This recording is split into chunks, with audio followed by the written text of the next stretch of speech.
Thank you so much for everyone who's joined us for today's how-to webinar. We are going to get started in just a minute. We're going to wait and let a few more people join us on the call.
Thank you for joining us for this installment of the Root Cause Coalition's How-To webinar series. My name is Rachel Carlson. I'm the membership coordinator here at the Root Cause Coalition. Before we get started, I want to go over a few logistical items for this webinar. Attendees will be in listen-only mode for the duration of the webinar. This webinar is being recorded and will be available to view at rootcausecoalition.org later this week. Our panelists will be taking audience questions at the end of the presentation. If you have a question during the presentation, please type your question into the question pane located at the right side of your screen. We are so excited to have our esteemed panelists join us to share their expertise on designing a multifaceted CBO capacity building initiative to meet the rising demands for social services. At this time, I would like to pass it off to our presenters, Shirin from the Marin Community Foundation, and Lori from Collaborative Consulting. And to take a minute just to understand what types of organizations our audience is from, I'm going to post a little poll question that I would like everyone to take a moment to answer.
Just a few more seconds to answer this question.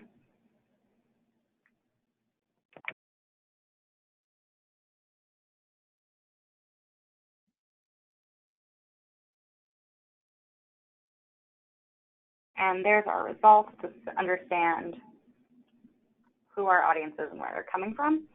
And we'd also like to know more about your experience with capacity building. So I'm going to post another question, and please take a minute to fill out this next question.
Just a few more seconds to answer this question.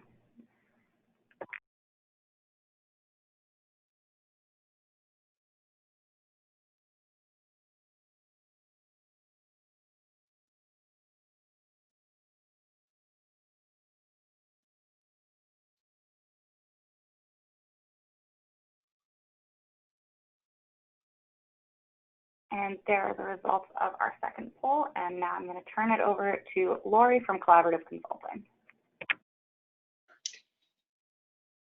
Thanks, Rachel. Can you hear me okay?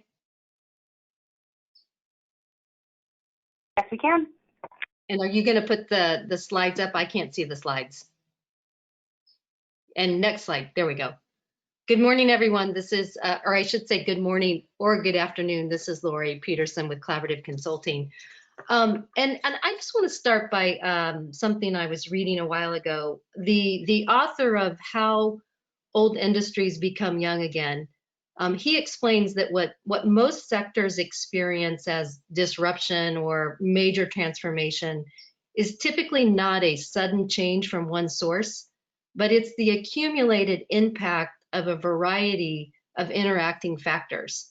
In other words, it's a series of small to medium changes that occur gradually over time and eventually converge to create significant change. I like to use this frame when considering what's driving the increase in demand for social services.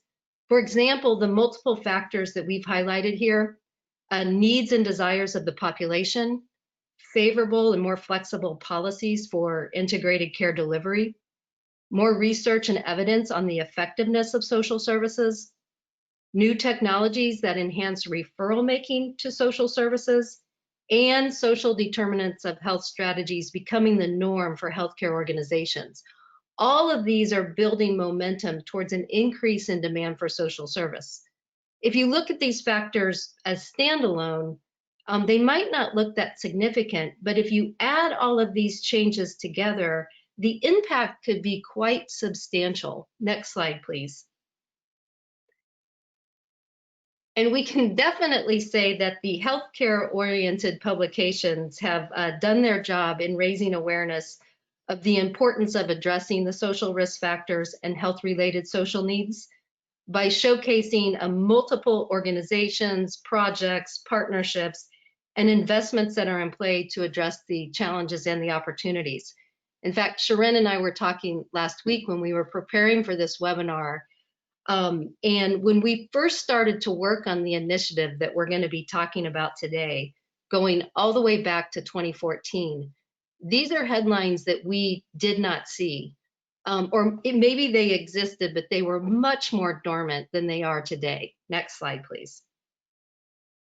So as a result of the multiple converging factors that I referenced earlier and the mainstream narrative being created around the importance of addressing the social determinants of health, there's a lot of attention being placed on the value of provision of social services, a lot of attention on all of these directories and referral systems that are aiming to increase access to social services, a lot of attention on the partnerships between the clinical and the community sectors as a viable strategy to address social risk factors, and a lot of opportunities for community-based organizations, which I see we have plenty on this webinar today, which I'm glad to see that, and how they effectively deliver services and hopefully at scale. So there is a lot of attention on those factors, but what we would say is there's less attention on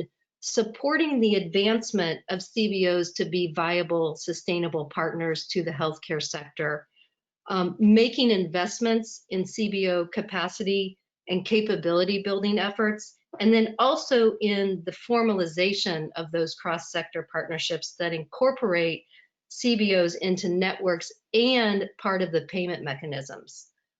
So our focus today is not about the 80% of healthcare spending that's being driven by personal, social, and environmental factors, or it's not about why population health or well-being could be improved in many situations by investing in the delivery of social services. But our focus today is to really stimulate thinking and ideas on how we might put more attention on developing the suited capacity to meet the growing demand for social services by making investments in the sector and community-based organizations that deliver these services. And we're specifically, there's lots of ways we can think about investments, but we're specifically thinking about an investment. We're going to be talking about investments in capacity building efforts and approaches. And we're going to even narrow that focus a little bit more and talk about the design elements of a local capacity building initiative that was created with a concentration on supporting a cohort of CBOs to pursue, acquire, implement, excuse me, and and sustain business arrangements and partnerships with healthcare organizations. Next slide, please. So when I say less attention on capacity building doesn't mean that there's not been any attention on capacity building. And so I did want to call out a group of capacity builders on this slide. Many we have partnered with to either be part of initiatives or design initiatives. But for the last decade, there have definitely been capacity builders. So I did want to call those out, and they're listed here on the slide. And I'm sure we've missed a few, but want to call these folks and say thank you for the work that they've already been doing. And then next slide, please. And then I wanted to just put capacity building in context to what we're going to be talking about today. So capacity as the skills, knowledge, infrastructure, and abilities necessary for an organization to be able to pursue, sustain, grow contractual or business relationships with healthcare payers and providers. And then capacity building is the process of developing those skills, knowledge, and abilities. Next slide, please. So, as I mentioned, our focus today is really about the elements of designing multi-year, multifaceted capacity building initiatives. And this one in particular, we're going to be talking a little bit about how we balance kind of what was happening within the current market, but at the same time planning for what we thought the future was going to bring. We're going to spend some time talking about the breadth and depth of capacity building that's needed to really design and implement equitable partnerships between the clinical and community sectors. Definitely thinking about this from a multi-angle and multi-year perspective. And then finally, we're going to offer a few considerations for multiple stakeholder types. So next slide, please. So here's just a snapshot. We're not getting into a bunch of the details around here's the partnerships that were developed and here's what's happened in those partnerships. Like I said, we're going to primarily be focusing on the design elements. But I did want to give you at least a little bit of a snapshot of the initiative that we are going to be going over. So the name Accelerating Business Capacity of Aging Service Providers. One funder, Marin Community Foundation, and my co-presenter, Sharon, will be taking over in just a moment. One consulting firm, that was Collaborative Consulting. The initiative was informed by several of the funders that were already doing capacity building efforts that I showed you on the previous slide. There were 5 community-based organization participants, 6-member design team, a 12-month design process, which is pretty significant, a 6-month planning phase, and then 3.5 years of implementation working with the 5 community-based organizations. 15 convenings of 67 sessions led by a variety of experts and peers and healthcare leaders and so forth. I'll talk a little bit about that later. 36 organizational competencies were assessed for not only possession, but deployment, and then about 45 plus individual organizational on-site and/or coaching sessions. So that is the initiative at a snapshot. Next slide, please. And this is just a sneak peek at the results. We are currently in the process of going through the evaluation phase. And so there is a whole evaluation and report that will come out, which Sharon might reference a little bit later. But this is a sneak peek at the actual results. Again, not spending a lot of time here today talking more about the design, but as you can see, the 5 organizations definitely created multiple cross-sector partnerships involving multiple social services, transportation, housing, caregiver support, with goals of reducing hospital admissions, length of stay, and emergency department visits. There are 8 more cross-sector partnerships in process. And then, as I mentioned earlier, the competencies that were assessed, not only at the end, but throughout the initiative, where 80% possessed and 33% deployed, and we clearly are leaning on that deployed piece. Next slide, please.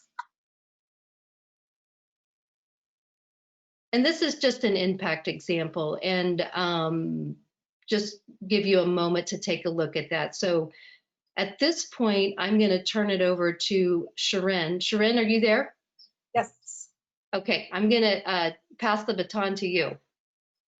Thank you, Lori, and thank you for that great overview of what brought us to the Marin Community Foundation, prioritizing a focus and building capacity of community-based organizations. So good morning / afternoon to the 117 of you that are on this webinar. We're really just so pleased to hear about the interest and that there's so much interest in community-based organizations around the country.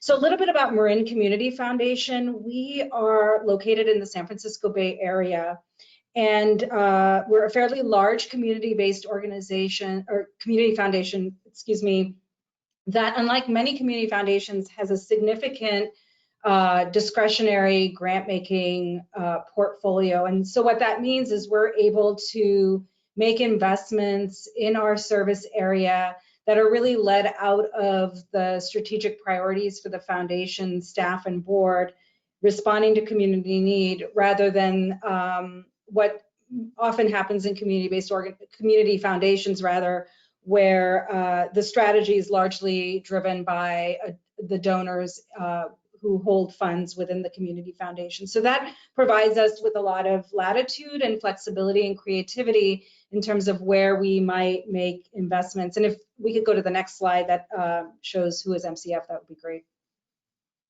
We are a place-based local funder, so we fund in Marin County, California, again, in the San Francisco Bay Area. So when thinking about this initiative, a major driving question for us was around what was happening in our local market, the community-based organizations that work here in our local market, and what role might the foundation play in helping to build the necessary capacities community-based organizations need in order to be well positioned for healthcare partnering opportunities. Next slide.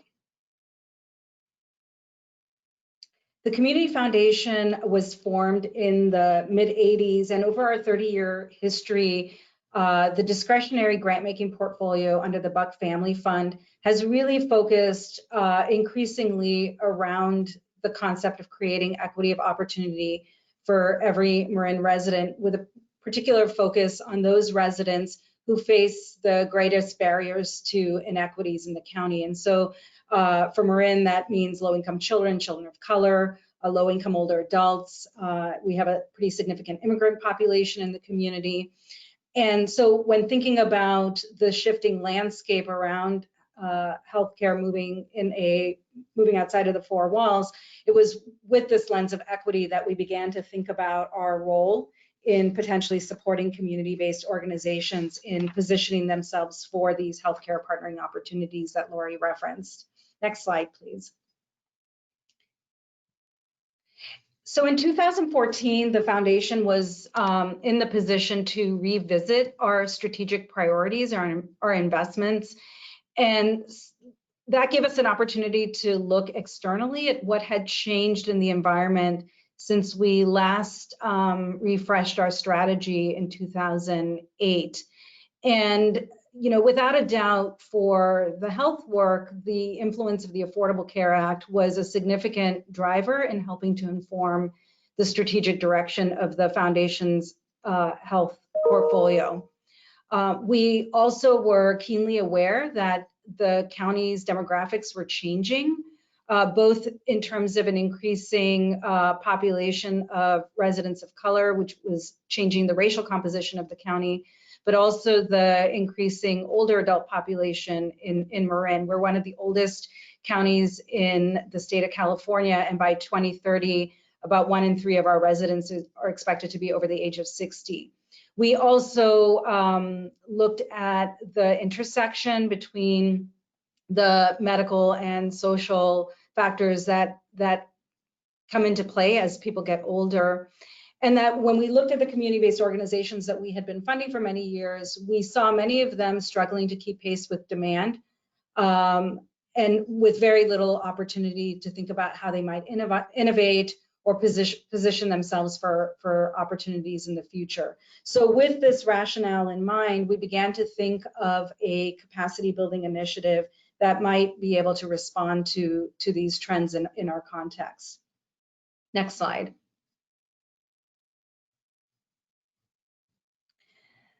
So when thinking about sort of the range of ways the foundation could potentially respond to this changing environment, knowing that many of our community-based organizations in the county were had been for many years receiving referrals from healthcare organizations, had been doing a lot of work that benefits health systems, but largely invisible from those organizations, we began to look at what a capacity building program might look like. And the foundation had a sort of love-hate relationship, if you will, with capacity building over the years, where we had made significant investments in capacity and not necessarily always felt like that there had been a good return on that investment. There was a lot of capacity building work that I would call sort of drive-by capacity building, where we might invest in a strategic plan, or we might support an organization who was looking to refresh their development program or purchase technology, but that these investments were largely scattershot, and there was not necessarily much depth to those capacity building approaches, and probably as a result, not much return on the investment. The other issue we reflected on at the time was that much of our capacity building work had been done where organizations would hire a consultant, the consultant would come in and put together a very slick strategic plan or a development plan, or technologies would be purchased, but very little capacity was actually left behind in the organization. And so many of our grantees were then struggling to figure out how they were going to go about implementing a very ambitious strategic plan, for example, or a development plan that on paper made a lot of sense, but where the organizational culture, for example, would never support the execution of that plan. So for us, it was really important that we design an initiative where capacities would be built within the organization, and that the technical assistance that needed to be provided would have that aim in mind. We were not looking for consultants to come in and do the work for organizations, but really help organizations build the necessary skill sets, mindsets, and practices within their organization that allowed them to have the necessary competencies for the long haul. And so with that in mind, we became aware of the work of Collaborative Consulting, who was really aligned in their practice approach with what the foundation was looking for, where very much this is a firm who was looking to build and support organizations developing capacities for themselves, rather than coming in and doing the work on behalf of the organization. It was also important for us at the time that we work with a technical assistance provider who understood the environment and the changing environment, both as it existed at the time. So remember, this is 2014. ACA is still being challenged. Some of the new policies and regulatory provisions that we are aware of today were not necessarily in discussion at the time. And so we needed to be able to work with a provider who understood not only the current context in terms of what this environment was looking like in 2014, but could see the potential of the future. both from the standpoint of the healthcare sector as well as the community-based social sector. And so there were a number of considerations that led us to collaborative consulting, but those were some of the ones that were really well aligned with the direction that the foundation was hoping to go in. Next slide, please. Please. So once we had made a decision that we wanted to move in this direction of designing a capacity building program that would help prepare community-based organizations in our service area for healthcare partnering opportunities, we felt that it was critical that we give a lot of thought to the design of this initiative for many of the reasons I just mentioned. The foundation's past experience in investing in capacity. Broadly, the foundation had received a lot of feedback over the years that we tended to design our initiatives in a vacuum without much input from our stakeholders. And so building on a lot of learning over the 30-year history of the foundation, we felt it was critically important that this initiative really be designed very thoughtfully and with a lot of intentionality. We're also aware that given some of the risk associated with this initiative, we didn't necessarily know, and we still don't, in a lot of ways, what the future holds for healthcare and community-based organizations and how social needs will be addressed going forward, that there was a certain degree of risk that was inherent in an initiative like this. And so it was going to be critically important that we were really clear with ourselves internally about what it is that we were setting out to do and where there may be potential challenges along the way. So with that in mind, we formulated a design team that included a variety of different stakeholders from our local area, both organizations and entities that were well steeped in the world of social services, community-based organizations, and for the purposes of this initiative, deeply steeped in the aging network as well as organizations that understood the healthcare environment. And so with that design team together, invested a significant amount of time, as Lori mentioned, in really understanding what our local service area looked like as it related to not only translating some of the national trends that we were becoming familiar with, but also how those trends were playing out in our local markets. So to what extent were our health systems in this local area participating in reform initiatives, or were moving towards value-based payment arrangements? Did we have community-based organizations in our service area that were paying attention to these trends as well and were interested in moving in the direction of healthcare partnering opportunities? We also wanted to deeply understand how community-based organizations were viewed in this market by potential payers and providers, and incorporate learning from capacity building initiatives that were happening around us, both in the state of California and beyond. And so with this design team together, we set out to engage in a pretty in-depth process around what this capacity building initiative needed to look like in order to be positioned for optimal success. Next slide, please.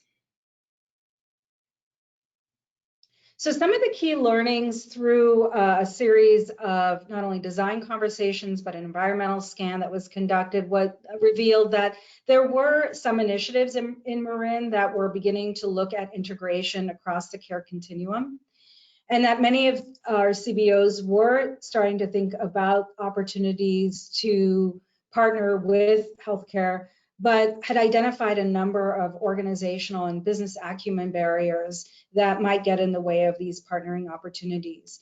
We also learned that there was a perception, some of this shaped by previous initiatives in the county, that community-based organizations are not necessarily reliable entities and don't work at the pace that healthcare payers and providers need for community partners to be operating in. And so that really told us that building capacity was going to be essential if we were going to prepare community-based organizations for this new future. Next slide.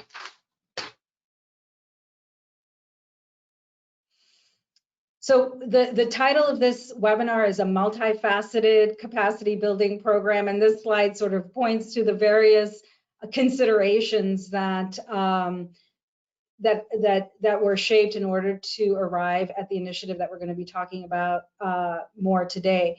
Ultimately, the goal of this initiative, of course, is to improve outcomes and quality of life, in this case for older adults in the county. But the path there really required investments in organizational capacity, infrastructure, and dialogue between both within the CBO social sector, but also a cross-sector dialogue between community-based organizations and healthcare and health payers and providers. Next slide. So despite the very thoughtful and intentional planning that went into the design of this initiative, we suspected that we may not have uncovered every consideration that may need to be needed to have been identified as we put this initiative together. And so we characterize this initiative as an emergent approach to give the foundation the latitude to potentially adjust course as we learned more. Once we were in implementation, it also allowed for some flexibility in the design of the initiative if and when the external environment changed, either in a way that accelerated the opportunities or may have delayed opportunities. And this emergent approach was made explicit as part of the strategy design, both internally with our leadership as well as board.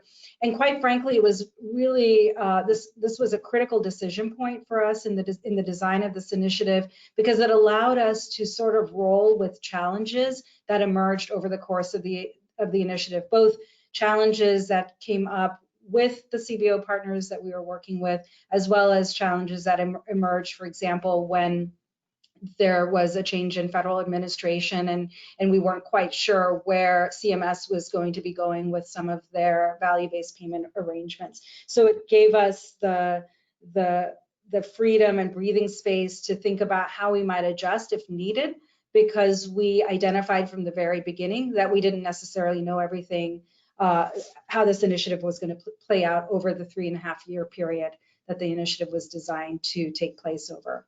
So I'll stop there and now send this back to Lori to talk more about how we went from kind of the design of the initiative, from concept to actual action and implementation. All right, great. Thanks, Sharon. Rachel, would you mind just going back one slide real quickly, and then I'll have you go forward too. I just wanted to note, and I forever hold the Marin Community Foundation's communications person in high regard, because she took, I think, a 10-page case statement and a 4 to 5 page theory of change and turn it into one beautiful slide. So go ahead, Rachel, and click to 2 more slides over where we're going to get into right there. There we go. So here's what we actually did. So after that 12-month design process, as Sharon was talking about, and the layers, which included multi-perspective design team, 2 rounds of environmental scan, the market at a local level, a national level, and everything that Sharon talked about, we then had the challenge of saying, okay, how do we take all of this information and make some sense out of it, and then put together a capacity building program that's going to meet the needs of the organizations within the context of their particular marketplace, and at the same time be thinking about where the environment is headed. So we did a combination of essential focus areas for capacity building, for, again, creating partnerships with healthcare organizations. And then we looked at multiple methodologies for delivering those particular areas of focus. Each year we did a step back, actually probably more than once, midpoint and at the end of the year. And that step back not only included outside evaluators' perspective, but we spent quite a bit of time with the actual participants in getting their feedback on what was working for them and what was not working for them. And then same with the foundation. This is when this whole emergent approach comes in. So like I said earlier, we went through a core design process at the beginning, but we did multiple redesign and refinement along the way.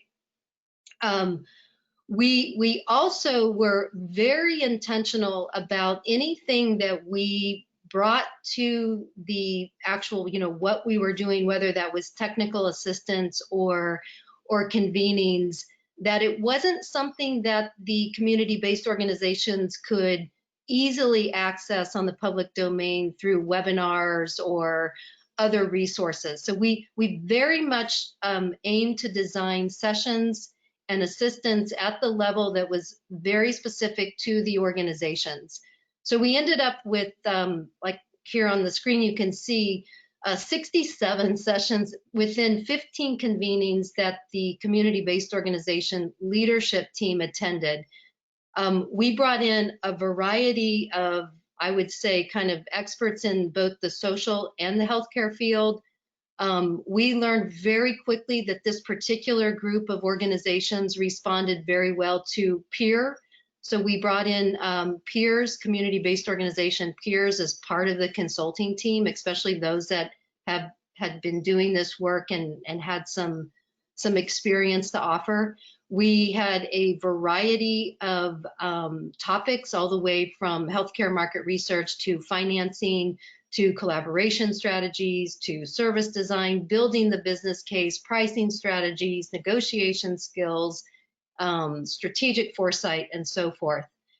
And then part of the technical assistance, the intent, each organization had, I would say, kind of a bucket of technical assistance available to them beyond the convenings. And the aim of the technical assistance was to really take what was learned in the convenings and apply it then, so kind of that big concept and theory, and apply it to the community-based organization's actual organization systems. So how do you take some of this new learning and apply it within one's organization? And that's where we really focused the technical assistance.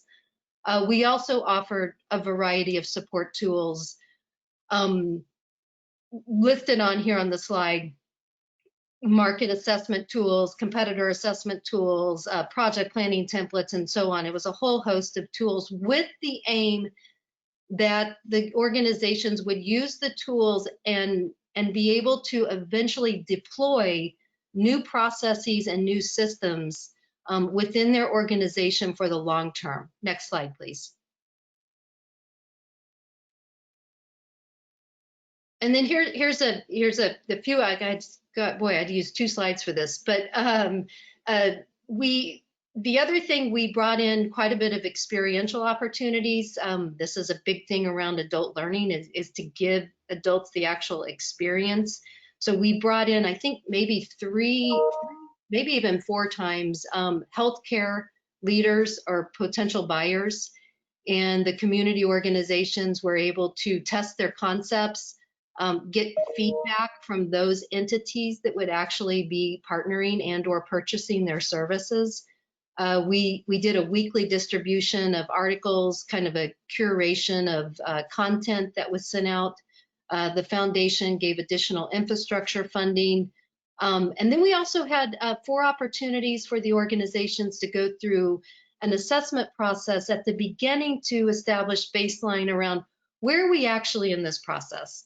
What are our strengths that we can leverage, and what areas do we need to be focusing on for improvement specific to partnering with the healthcare sector? From there, they developed their own capacity building plans, which were monitored and tweaked and refined along the way. And then we did midpoint assessment, and then we did an end assessment that I'll talk about in a minute. Next slide, please. So this is a quick visual on the convenings. That little visual on the left is the whole list of every single, those 67 topics that I mentioned, and then a bigger picture here where you can see how we arranged. And basically the point of this is just to illustrate the variety of teachers or educators and presenters. Each and every convening, we tried to incorporate multiple perspectives, all the way from consultant to healthcare to peers. And then there was multiple methodologies as well, all the way from presentation to group work to role play. Next slide. And then finally, this is just a quick snapshot. I mentioned that we went through 4 rounds of organizational assessment. At the last round, we redesigned our assessment tool to really look at 36 competencies within 5 key domain areas: leadership, market knowledge and foresight, strategic planning and implementation, financial acumen, and performance management. And the difference for the very last organizational assessment that we went through is we really looked at what were the capacities and competencies that the organizations possessed as a result of the work that they did within a 3.5-year initiative, and then what were the competencies and capacities, new skills that were deployed. And then the scoring mechanism looked at all the way from, kind of a 1 to 5 range of that, with clearly the deployment being the goal of what we were looking for. Next slide, please. Before I move though, Sharon, is there any, I know we're getting close on time and we want to leave enough for questions, but Sharon, did I miss anything that you wanted to add on the like the actual components of what we actually did from the design concept to action piece? No, I think you got it. All right, next slide, please. All right, so we'll take just a couple more minutes here and then we'll open it up for questions. But learned and learning, and I say learning because we are still in the evaluation stage, and we continue to learn, and also with a little bit of space between kind of the end of the initiative and now, the learning continues to percolate. But I will say just a couple things, and then I'll turn it back to Sharon to weigh in here as well. But one thing we learned the importance of, which we did not do early on, is introducing the fundamentals. We did introduce them, but it was midpoint. And in retrospect, we should have introduced fundamentals like project management, change management, and critical thinking very early on in the process. Project management, which we made an assumption was there. And if you think about the work that we're trying to do and create partnerships with the healthcare sector, organizations need to be able to bring ideas to life and to fruition. And that really only happens with very strong project management skills. The other thing around critical thinking is we're basically asking, or we were asking within this initiative, for organizations to learn an entirely new industry.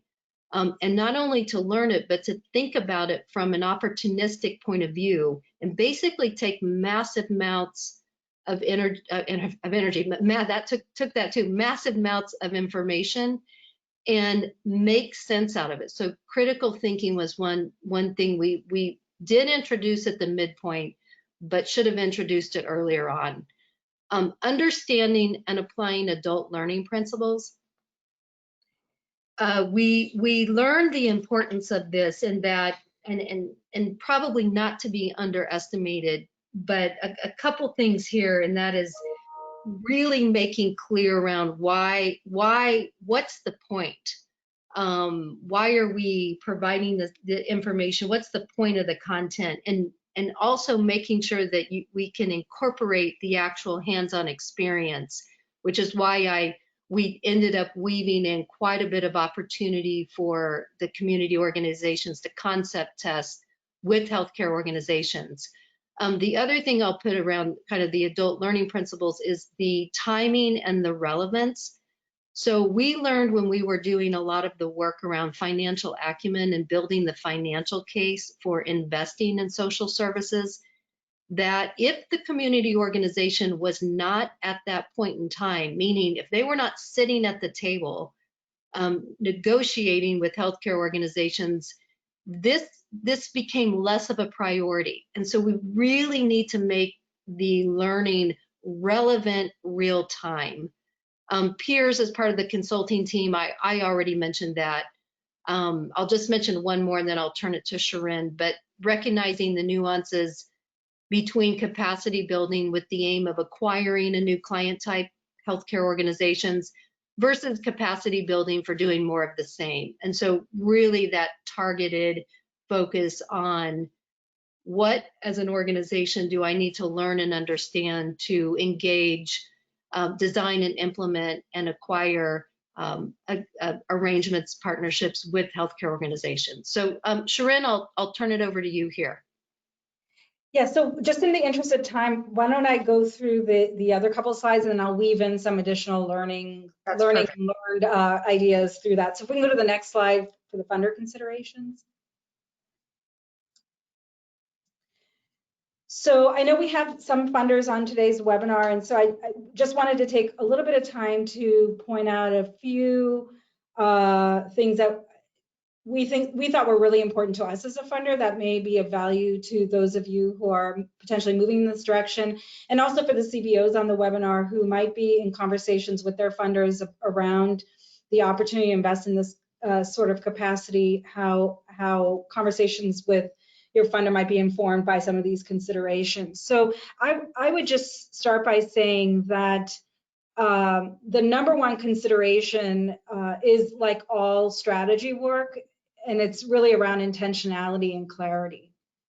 And so for us, there was a whole who, what, when, how, and why aspect to being clear about why it was we were moving in this direction, with whom, for how long, what were we hoping to see, et cetera. And so I just wanted to point out a couple of, or make a couple of remarks in that direction.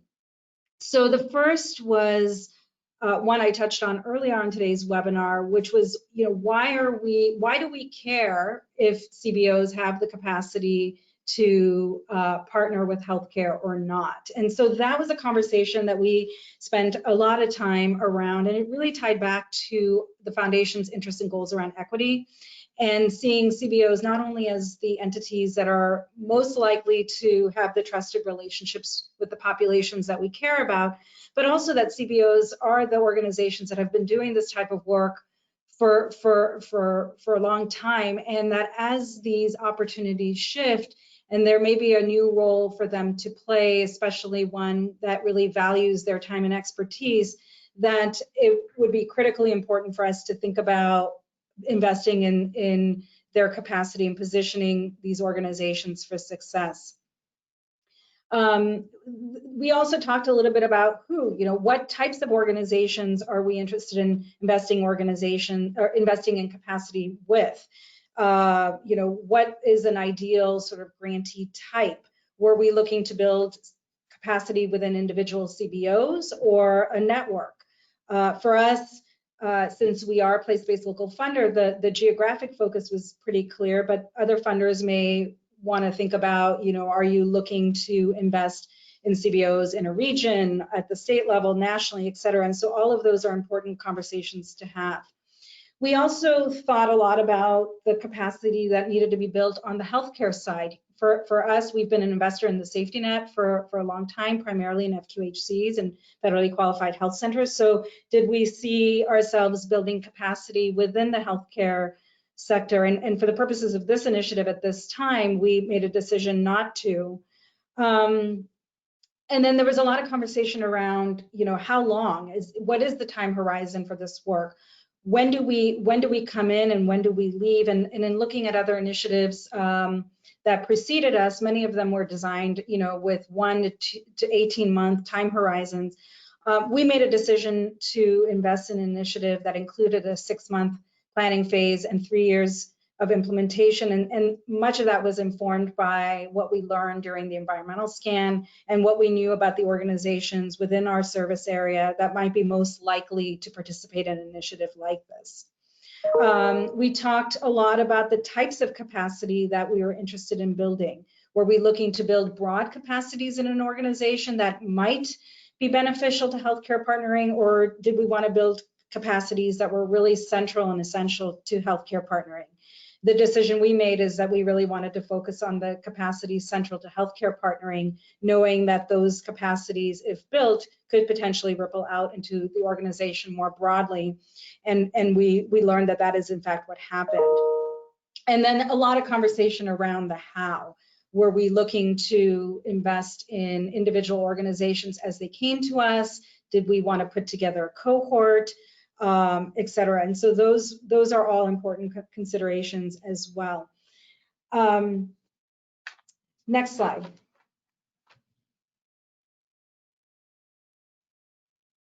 So for CBOs, you know, just offering a few considerations, I think that we learned along the way. And the absolutely critical one is around this question of, is healthcare partnering the right strategy for your organization? And, you know, for us as a funder, when we put an initiative out into the field, oftentimes there's a sense that maybe we're expecting organizations to move in a certain direction, or this is what the foundation is looking for.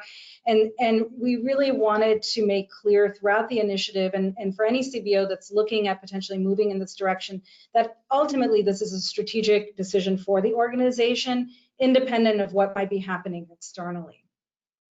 I know we're getting close on time, so I just wanted to zoom in on a couple of others. And that's the second to the last bullet on your slide, around this idea of getting comfortable with being uncomfortable.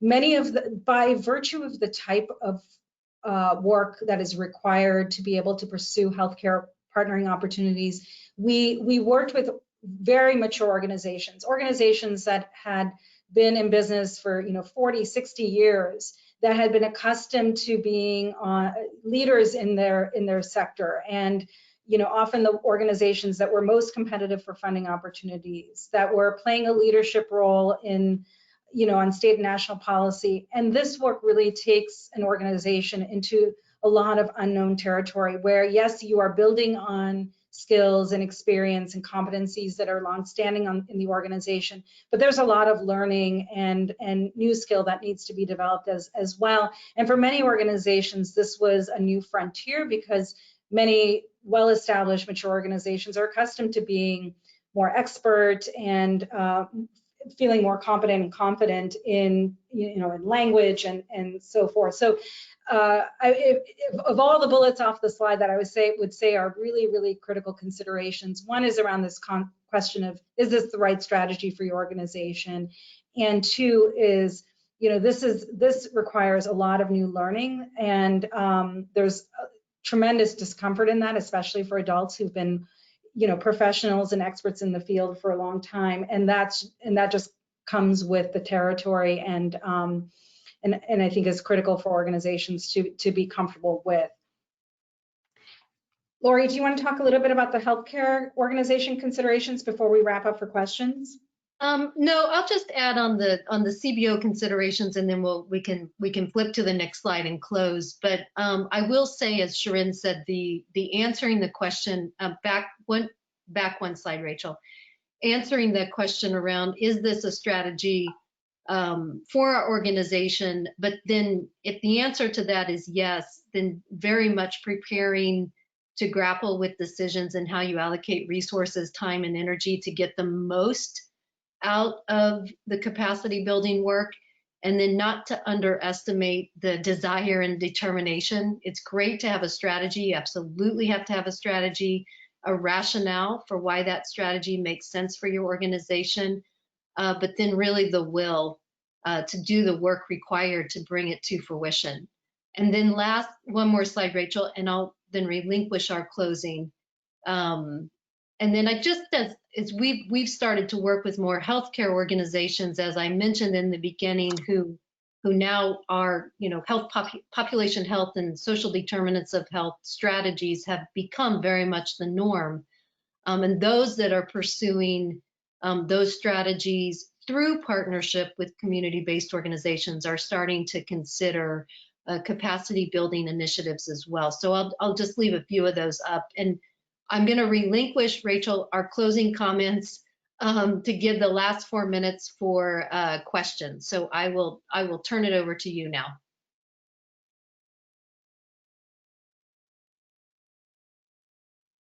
Thank you so much. So as Lauren Shuren said, we're going to do a quick question and answer session. We might not be able to get through everyone's questions, but we'll try to get through as many as possible. So just to get us started, one of our participants asked about how did you transition to this new model in the first year of running this new model? Did you offer a scaled back offering of convenings, partnerships, assessments, sessions, etc.? So if I'm understanding the question, it's how did we as the foundation go from sort of designing this capacity building initiative to helping organizations potentially step through whether or not they might be interested in participating? Yes, I believe so. Okay, great. Yeah, so really great question.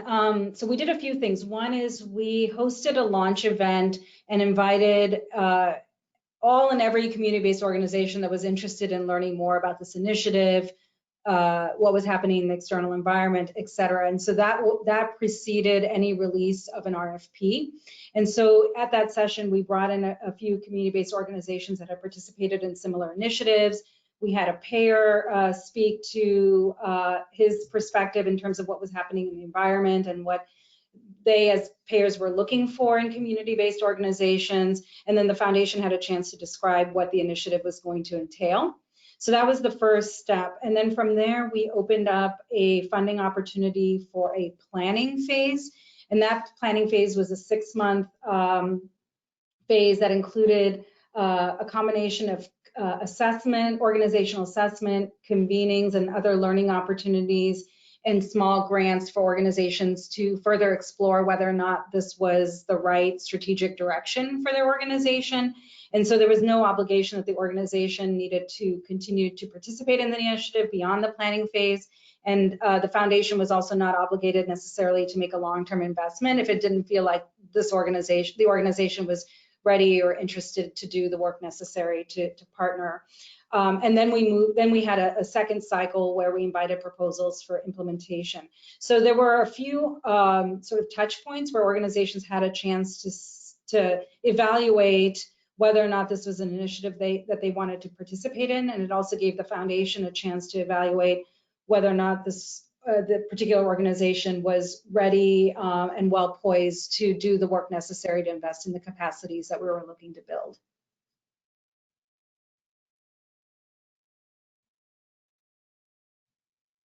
And I think probably just one more question, asking if you can speak to the community-based organization participant recruitment process. Was there a lot of interest right off the bat? Did you provide incentives for participation? And what was the grant amount provided? If you can answer sort of any of those questions. Yeah.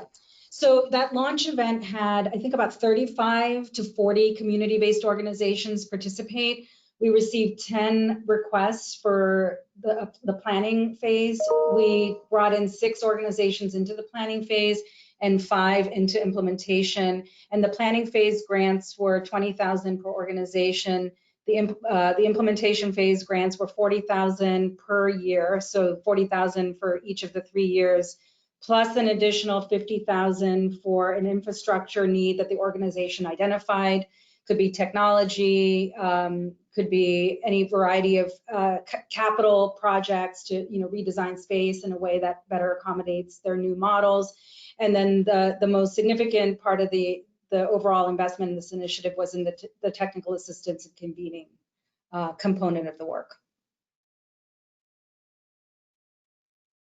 And I will say this was 2014, so the environment is very different now than it was then. And so I would imagine that if we were opening an opportunity today, there may be even more interest especially given some of the, not only the media around this issue, but the deployment of resource platforms. There's just a lot more activity happening now in our market than there was in 2014. And so we would anticipate that there might be more CBOs that are looking at this need to invest in capacity.